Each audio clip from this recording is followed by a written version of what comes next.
जिसका भोजन सरस होगा उसका भजन निरस होगा, और जिसका भजन सरस होगा निश्चित रूप से उसका भोजन निरस होगा। क्योंकि भजन सरस है तो फिर भोजन में ज्यादा रुचि लेते नहीं है। पर आजकल का मामला अलग है साहब, आजकल का मामला अलग है। एक बंगाली आदमी, बंगाली भाषा है और भाषा तो सब अलग अलग होती है। अब आपके गुजरात में है तो सब छः छः लगता है, कैम छोन, क्या जाओ छोन, छो छो लगाते, छः छः लगाते। बंगाल है ना, बंगाल में सब अलग ही सिस्टम। बंगाली आदमी ने एक आदमी से कहा, कोई बेचारा आया हुआ था कहीं यूपी से, कहीं उसकी नौकरी वोकरी पोस्टिंग वहाँ हो गई थी बंगाल में, तो ये यूपी का आदमी बंगाल में चला गया और बंगाली ने अपने पड़ोसी को कहा, कल सवेरे 11 बजे हमारे यहाँ भोजन है, आप आना। तो वो 11 बजते ही अगले दिन अपनी पत्नी को लेकर के चला गया। वो जब बंगाली के घर गया तो 5-7 लोग बैठे थे।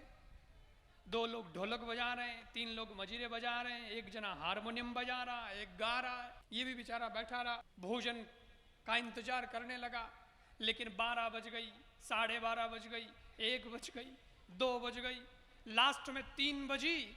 और 3 बजने के बाद में भोजन तो आया नहीं। वो बंगाली आदमी खड़ा हुआ और खड़ा होकर के बोला, तो आज का भोजन पूरा हो गया, अब कॉल और आना, कल फिर 11 बजे भोजन है। इसको बेचारे को पता नहीं कि बंगाल में भजन को भी भोजन कहते हैं, क्योंकि वहां पे सब ओ लगाते हैं। यहाँ 6-6 लगाते हैं ना, वहां ओ लगाते हैं। जल को जौल कहते हैं, भजन को भोजन कहते हैं, कल को कॉल कहते हैं। यह आदमी पत्नी को लेकर पे घर गया और फिर बोला, पत्नी ने कहा भोजन तो कुछ मिला ही नहीं, क्या बात है?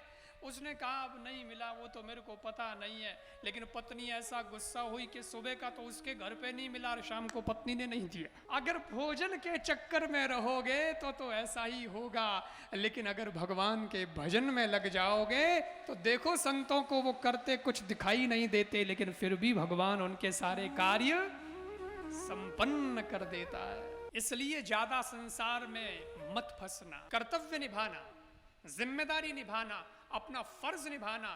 फर्ज अलग चीज है, कर्तव्य जो है वो गजब की चीज है। जिम्मेदारी तो जिम्मेदारी है, कोई सबको महाराज थोड़ी बनाना है, सबको घर बार छुड़वाना। कर्तव्य तो निभाना है, घर में हो, परिवार में हो, लेकिन खाली संसार संसार ही करते रहोगे तो एक दिन आएगा कि इस दुनिया में जिन्हें हमने अपना अपना अपना ज्यादा कहा, वही लोग सही समय पे अपने नहीं हुए, वो भी पराये होकर के बैठ गए। कोई काम नहीं आया। दुनिया का नियम ही यही है, क्या करें साहब। इसलिए समय रहते भगवान के भजन में लग जाओ। समय रहते पहले परिवार में हो, व्यवसाय करना है व्यवसाय करो, बढ़िया से धंधा संभालो। फिर आपकी शादी में फिर परिवार बढ़ गया, बच्चे हो गए, फिर उनको बड़ा कर दिया, उनकी भी शादी कर दी, अब पोते हो गए, आप दादा हो गए, यानी अब आप बूढ़े हो गए। अब लगता है कि घर में आपकी कोई ज्यादा जरूरत नहीं है, तो धीरे धीरे धीरे घर के काम काजों में टांग अड़ाना बंद करो।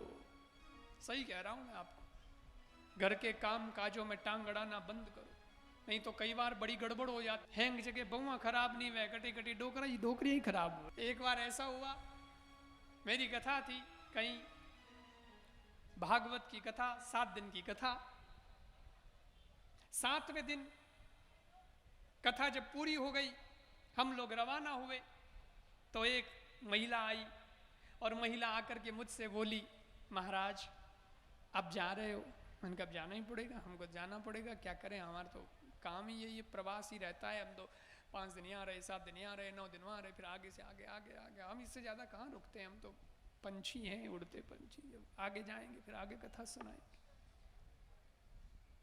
हम आपको बहुत मिस करेंगे। वह महिला बोली, हम आपको बहुत मिस करेंगे, आप जा रहे हो, बड़ी याद आएगी आपकी। मैंने कहा मिस नहीं करना, आप YouTube पे देखना फेसबुक पे देखना, इंस्टाग्राम पे देखना, हम वहाँ भी अवेलेबल हैं। कथा आती है हमारी लाइव, आप देखना। कृपाराम जी लाइव यूट्यूब चैनल पे कथा लाइव आती है। कृपाराम जी ऑफिशियल यूट्यूब चैनल पे हमारे प्रवचन आते हैं, आप सुनना ना। आप ऐसे बाकी नहीं नहीं, आप यहाँ रहे और यहाँ जो आपने जो अच्छा लगा हमको मिस करेंगे। मैंने कहा पर मैंने तो आपको देखा नहीं, आप अचानक से मेरे सामने आ गई और मुझे एकदम नया चेहरा लग रहा है। अगर इतना ही आप ध्यान से कथा सुनती और आगे बढ़ती तो कम से कम मेरी नज़र तो पड़ती, मुझे 7 दिन में पता तो रहता कि हाँ ये आते थे कथा में। आप तो कभी 7 दिन में दिखे नहीं मेरे को और आप कह रहे हैं हम आपको मिस करेंगे। तो वो क्या बोली पता है, नहीं नहीं मैं तो आई नहीं कथा में, मैं तो आज ही आई, आज ही आई। अरे मैंने कहा जनपद कहीं मिस करे, कोई लगाव ही नहीं हुआ, कोई जुड़ाव ही नहीं हुआ, अपनी कोई बातचीत ही नहीं, जान पहचान और मिस करूंगी। अब तो आई आज है तो क्या मिस करेगी। तो मन गई गए महाराज क्या है कि मैं तो नहीं आती थी परंतु मेरी सासू कथा में आती थी, और जब सासू को आपकी कथा जच गई तो वो डेली के डेली आने लग गई। रोज घर पे आके कहती महाराज बहुत अच्छा कथा करे, महाराज बहुत अच्छी कहते, मैं तो कथा में जाऊं, मैं तो कथा में जाऊं। और वो बराबर टाइम से पांडाल में आ जाती है, कथा में पूरा 4 घंटा आपकी कथा बड़े ध्यान से सुनती। पर सच बोलूं महाराज आप बड़े अच्छे हो, क्योंकि आप कथा में यहाँ गांव में कथा करने आए और मेरी सासू यहाँ 4 घंटे आपकी कथा में बैठी रहती, तो वो इधर तो कथा सुनती 4 घंटे और उधर घर में शांति रहती 4 घंटे, एकदम शांति, क्योंकि डोगरी तो निकल जा कथा में, एकदम घर में शांति। अब आपकी कथा पूरी हो गई, आप तो जा रहे हो, अब मैं वहां हसून में, हाँ अब मैं आपको मिस करूंगी। कम से कम आप होते तो घर में कथा में शांति रहती, सासू घर में ना होती तो कोई लड़ाई झगड़ा तो ना होता। अच्छा तब समझ में आया मेरे को, इसलिए मिस करेगी। तो भैया याद रखना, मैं जवानों की बात भी करता हूं, मैं बच्चों की बात भी करता हूं और मैं बूढ़ों की बात भी करता हूं। एक टाइम ऐसा आ जाए जब आपको लगे कि अब घर में मेरी आवश्यकता नहीं है, तो प्लीज घर मत छोड़ना, पर घर का कोई एक कमरा, एक कोना ऐसा रखना जहां 4 घंटे, 2 घंटे, 3 घंटे आप बिताओ, जहां आप और आपका भगवान, उसके अलावा कोई ना हो। फिर बीच में परिवार ना आए, बीच में संसार ना आए। स्मरण करना भगवान।